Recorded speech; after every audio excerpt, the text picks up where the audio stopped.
আজকে আমরা কফিলের ছেলের জন্য সান্ডা দিয়ে নুডলসের বিরিয়ানি রান্না করব। Welcome back to my new another video. Welcome back to my another new video. আবার ইংরেজি মারাও। সান্ডার বিরিয়ানির জন্য প্রথমেই মরুর বুক থেকে সান্ডা ধরে আনলাম। এরপর আমাদের এলাকার ব্র্যান্ডের দোকান থেকে নুডলস, ডাইনোসরের ডিম, ডিজেল তেল, লাল করলা সস ও হলুদ কাঠের গুঁড়ো কিনে নিলাম। এগুলো কিনতে কিনতে আরেকজন বিরিয়ানি রান্নার জন্য অলরেডি বড় গামলা চুরি করে এনেছে।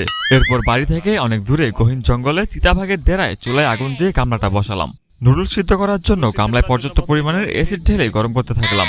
অন্যদিকে আরেকজন সান্ডার মাংসগুলোকে কেটে ভালোভাবে পরিষ্কার করে নিচ্ছে। আর এগুলো হলো সান্ডার লেজ। এরপর অ্যাসিডের মধ্যে নুডলস দিয়ে ভালোভাবে সিদ্ধ করে নামিয়ে চাকনি দিয়ে ছেঁকে ঠান্ডা জল দিয়ে নুডলসগুলোর মাথাটা ঠান্ডা করে নেই। পরে সান্ডার মাংসগুলোকে ছোট ছোট টুকরো করে কেটে কয়েক ধাপে ভালোভাবে ধুয়ে নিই। এবার কোরিয়া থেকে আসা পেঁয়াজ ও সৌদি থেকে আসা কাঁচা লঙ্কাগুলোকে ভালোভাবে কেটে নিই। এরপর সান্ডার মাংসের সাথে ইটের গুঁড়ো, সিমেন্টের গুঁড়ো ও বালি মিশিয়ে ভালো করে লাড়াচাড়া দিয়ে গামলায় তেল গরম করে সান্ডার মাংসগুলোকে ভালোভাবে ভেজে নিলাম এবং একটু টেস্ট করে দেখলাম কেমন হয়েছে।